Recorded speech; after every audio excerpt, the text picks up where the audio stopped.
What's going on, everyone? Welcome back to Hammers Fans United, and I'm back once again with our review and ratings for our 2-1 victory over West Brom.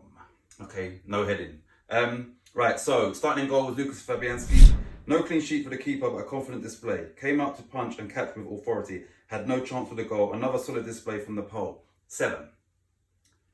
This will be interesting. Right, Vladimir Soufal. Set up Bowen's goal with a powerful cross. Did well to control the ball and keep it alive. Generally solid at the back. The goal came from his area of the pitch, but in truth, it was a fabulous strike from Pereira. With 2 minutes to go, a chest down and clearance in the box shows this is a man full of confidence. He also got a 7.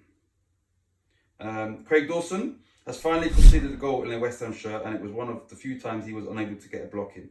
Decent chance in the first half, but was unable to direct his header goalwards. Nothing spectacular from the defender today, but didn't do much wrong. He also got a 7, so there's 3 7s. Right, on to my guy, my friend, Angelo Ogbonna. Ooh. Angelo Ogbonna, another commanding performance. Won everything in the air, organised the defence and looked calm and in control at all times. Superb tackle in the final 5 minutes summed up his game. 8. Come on, Ogbonna.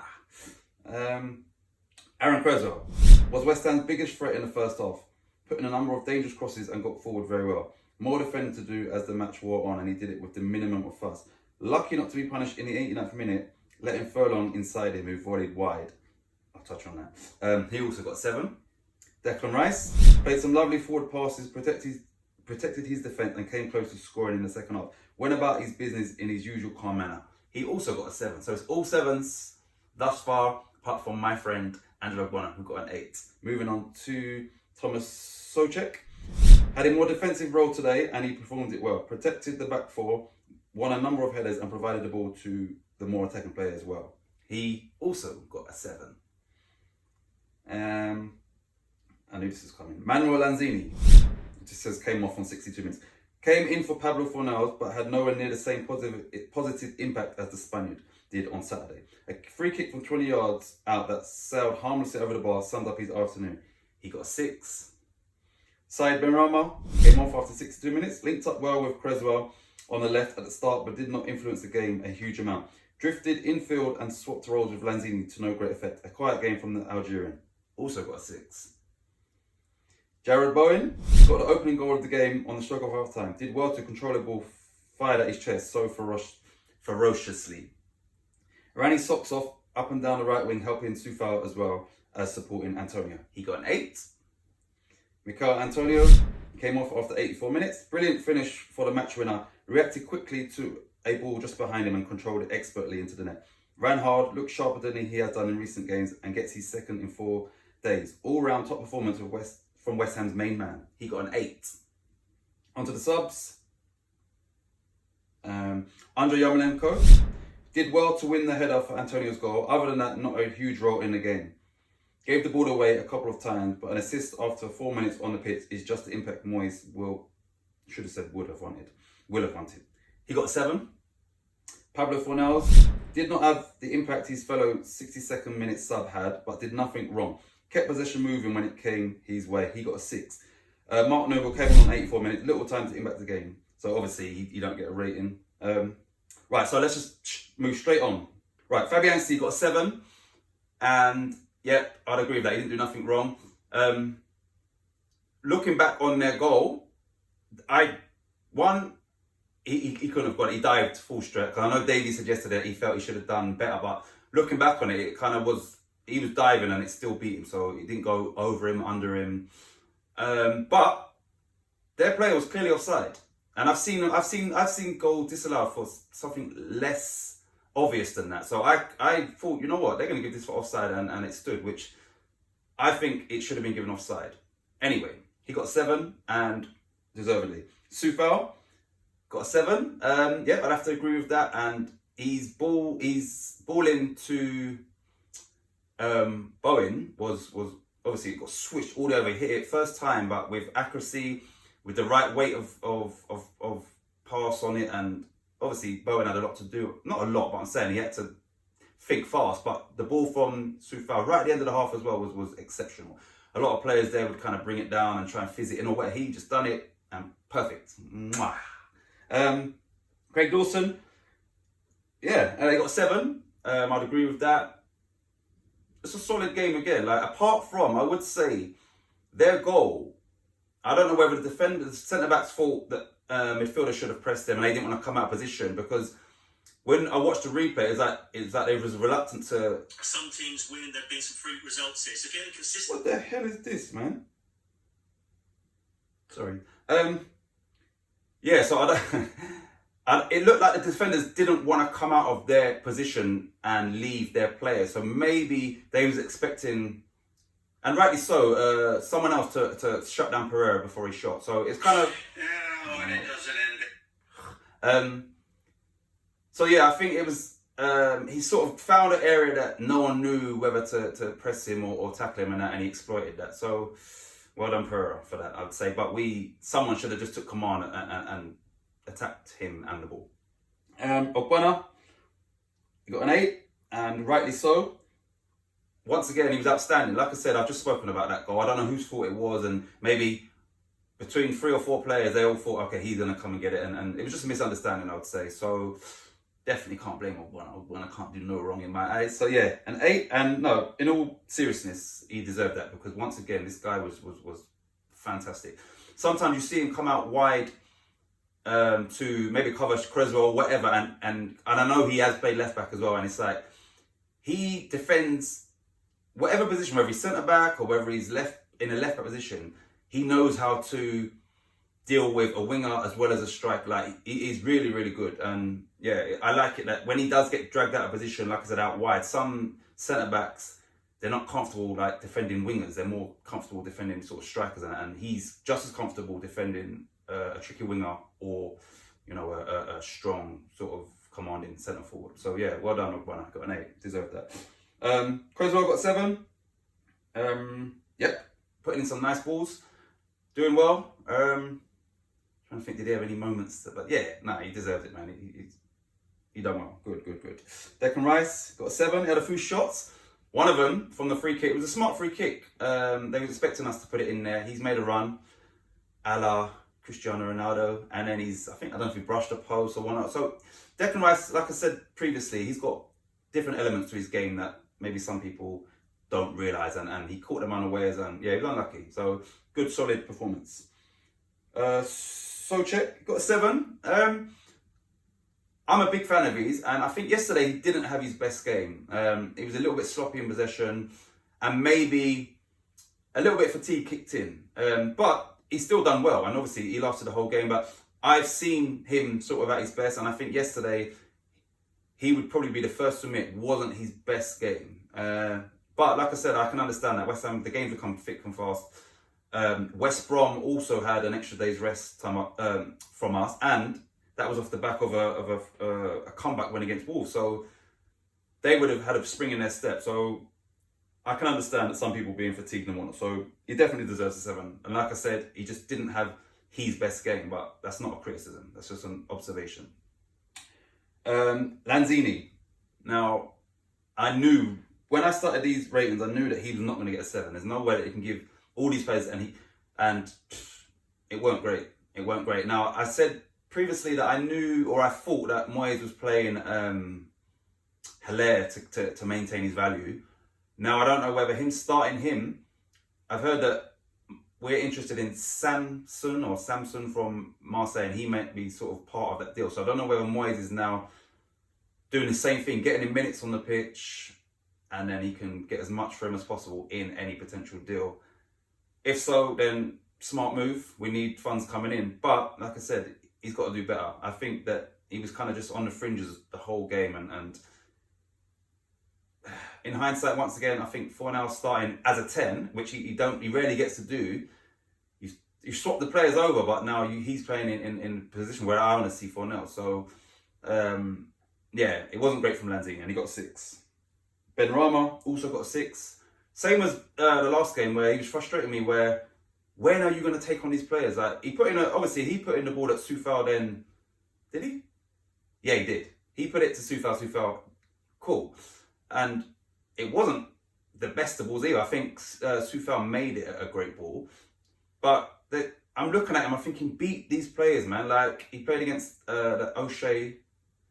who obviously the left-hand side we exploited their right-back position smartly, but he could have done more to get something out of this game. And once again, he was on the fringes as well, and he needs to hurry up and get back to the Championship, Ben Rama. I know it's easier said than done, but he's hesitant to take on his players. He's hesitant to be direct, and I don't get that. Like, when you're in literally the last quarter of the match, not even the last third, beat your man. If you lose it, and just get it back, but like, beat him. And you understand that all he needs to add to his game, I think, is getting past players, because at the minute he's not beating no one. So yeah, he got a 6.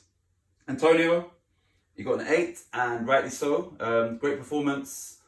I think the commentator said, like, when he had that wild shot at the end of just before he come off, you could see that was a tired shot, and Moyes took him straight off. So yeah, he given blood, sweat and tears as always, and we had to bring him off. And yeah, he done well.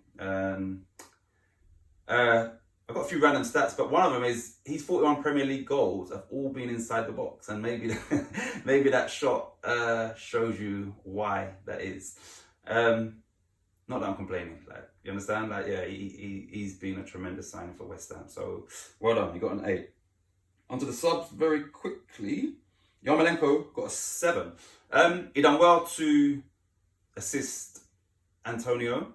He done okay in the game. Once again, I still think he can do more. So he gets on the pitch and then he thinks, all right, I'm on the pitch now. Now I can relax, rather than, okay, I'm on the pitch now. Let me show Moyes that I can be a starting player in his team. And I think he just does enough to not maybe face too much criticism from the analysts, but he can do a lot more. Like, he can definitely do a lot more. So I like him. I do like Yarmolenko, and I like the fact he's left-footed. He's got skills and stuff like that, but he needs to give us some more. And we're going to need that, especially with the games coming up. And like I said, we can't keep relying on Antonio to get the goal. So some of these players need to step up. But he got 7. Fornell's got a 6. I think if Yarmolenko gets a 7, then Fornell should get a 7 as well, because they came on at the same time. And aside from that assist for Antonio, which Antonio, it wasn't just he still had a lot of work to do. I think Fornell's played better, kept the ball better, kept West Ham ticking better. So he got 6. I don't give the ratings, but yeah, I think if he gets a 7, then so should Fornell's. Noble come on with 84 minutes gone, and there was 4 minutes of injury time. Was it 5 minutes? 4 minutes. So he got 10 minutes. He done okay. Like, nothing special, but he came on and shored it up and just gave us that little bit of extra protection when it was needed. So well done, Noble. Well done, the team. Right. Okay, schoolboy error on my part. I missed out Jared Bowen. Fantastic goal, fantastic performance. Great improvisation for the goal as well. Got an 8 out of 10. Well deserved. Very quickly. Right, so I'm going to use my phone for this segment of the show. I've just put here the Snodgrass clause. Now, I put this down straight away last night when I'm watching the game to say, wow, that was for West Ham. That was very, very smart, because I didn't want Snodgrass playing against us. I do like Snodgrass, and on his day, he's a very good player. So I just put this down as something to sort of speak about in the video. Then, later on in the evening, I went onto Sky Sports app, and there's a headline saying that the Premier League will look into Allardyce's comments, saying that part of the deal was Snodgrass wouldn't play that game. Now, Sam Allardyce is not an idiot. So I'm thinking, who was he snitching on? Who was he grassing on? Was he grassing on us, or was he grassing on himself? Because I hope that West Ham, there's no repercussions for West Ham from his big mouth. Big Sam with a big mouth. Because why would you let that out of the bag? And like I said, you would only let that out of the bag, in my opinion, if you're trying to get West Ham in trouble, not West Brom. He's not stupid. So I'm hoping that any repercussion falls on West Brom and not West Ham, because I don't know why he opened his mouth. I don't know why he said anything. He could have said anything he wanted other than the truth. So yeah, let's see what happens here. But I'm hoping that if there's any trouble or any fines or any points or anything, it falls on them, not us, because he's got a big mouth, man, and he better not have done that to try and stitch us up. And that's the only thing to me that makes sense. Right. Here, this is not any order. We are now going back to the last video, I spoke about the money Chelsea have spent, the fact that they'd beaten us, and we had the same amount of points as them. Obviously, after our game, they lost 2-0 to Leicester. So we are now 3 points above Chelsea, and we've played the same amount of games. Now, for us, and David Moyes, especially as a manager, that is very, very, very good going. Chelsea, there is some serious questions to be asked, because you added to a very good squad, spent lots of money, and you're below West Ham, who they was tipping us to go down even before the season started. So, is Moyes that good a manager, or is Lampard maybe not so great a manager? And Moyes is a good manager. So, but I think somewhere in between that is the answer to that question. So there's serious questions going to be needed answering at Chelsea, because that is not acceptable. Not that I care, but I'm just putting it into some sort of perspective as how well we're doing, and look what's going on at Chelsea. 6 games undefeated, which is another big achievement. I think that's 4 wins and 2 draws. Yeah, it is. And I didn't put this here, but I read it today, is that this is the first time since, I think, 1952 or 1958 that we have won the first 4 games in a calendar year since 1958. So once again, if the record lasts that long for a team like West Ham, then it's no mean feat. So we've now won 4 games at the start of the year, which we haven't done since 1958. So crazy, and another well done to Moyes. I've put here, we showed a lot of character. Now, in hindsight, once again, I'm glad they scored, because we've had 4 clean sheets in a row. So sometimes you can kind of get a bit complacent and forget about the importance of defending from the whole team. And maybe that will be a wake-up call to us. But like I said, when they scored, you see Pereira's celebration, because we scored right at the end of the half. They just scored then, and they were doing well. So that there, he's running around, he's excited, because they really thought we're going to win this game. So for West Ham to come back after conceding that goal and win the game, that shows great team spirit and great determination, great character from everybody. So I was happy with that. So like I said, in hindsight, I'm glad they scored the goal. I'm glad the type of goal they scored, which would be a kick up the arse for everybody. And how did we respond? And we responded perfectly. So well done, West Ham. So any of you that have watched our pundits, which is me, Davey, Regan, and Hakeem, we make 4 predictions. Now, Davey's player to watch was Jared Bowen. He scored. Hakeem's player to watch was Antonio. He scored. Me and Regan's correct score prediction was 2-1 West Ham. So clearly we are named the pundits for a reason. We know what we're talking about. So yeah, that was good that all 4 of us sort of had some good predictions this week. So yeah, well done, the pundits. The penalty. Thomas Souček was clearly fouled, right? He was clearly fouled. And even when you watch it again in slow-mo and you watch it on whatever angle you watched it, he gets to the ball first, the player kicks through him. It's a foul. Then, if my mind serves me correctly, they almost went down the other end and scored, but then they didn't. No, sorry, they got a free kick in a dangerous area, when really and truly we should have had a penalty. So the referee yesterday was I know I haven't sworn on this channel, but he was pissing me off. He was pissing me off yesterday, because it seemed like he was all for them and not for us at all. So yeah, the ref was annoying me yesterday. So yeah, it was definitely a penalty. I've said offside for their goal. Right, heart and mouth moments. There was 2 heart and mouth moments for me. Now, the first one near the end of the game was when the ball fell to Furlong about 8 or 9 yards out, and he shot wide. No one was near him, and he had the whole goal gaping. I thought it was Pereira as the ball came to him. I'm thinking, this guy's left-footed, he's a technician, he's really good, they're going to score. Luckily, it was Furlong. And even so, I know it was only the week before, but he should have done better. But that was a heart-in-mouth moment. And the second heart-in-mouth moment was when Gallagher dived for the penalty. Now, I said to Davey yesterday that I was ready to cuss Andrei Yarmolenko, because I thought I thought he fouled him, and I'm swearing at the TV, and obviously it was a dive. So yeah, that there I'm thinking, like, It's a penalty in the last minute of stoppage time, and he dived, and Yarmolenko obviously moved his foot out of the way, and that. So yeah, like that was a heart in mouth moment for me. So yeah, well done West Ham, well done Moyes again, well done everybody associated with the club, and the coaching staff and everybody, because like I said, this is a busy period for us, and you have to find a way, whether it's the training and how you adapt your training and how much work in the gym and how much rest and selection. There's a lot of things that go into a football match at that level. So everybody has been doing their job and everything is spot on. And yeah, well done to everybody at West Ham. I mean that as well. Next game is at home to Doncaster in the FA Cup. I'm sure it is.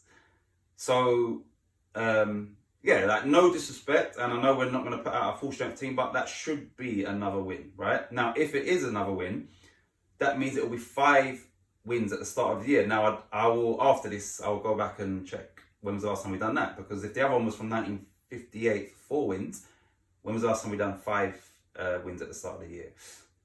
So that should be a victory. Yeah, I think that's it. Didn't get no new subscribers from my Elvis rendition. Upset, not happy about that. So, no, seriously, like, come on, man, you lot. Like, a lot of time and effort goes into these videos. So please, like, just hit that. I know some people, like, watch videos and they kind of forget. But yeah, man, hit that subscribe button. What I'm going to do is, at the start of this video, I'm going to put some subscribe images on the screen just to try and, like, prompt you lot. But yeah, thanks for watching. If you have any dreams, any aspirations, any goals in life, then stay on track, stay positive. Don't let no one deter you or change your mind, change your thinking. Stick to your guns and never ever let anyone burst your bubble. Doncaster next in the FA Cup. Come on, you Irons.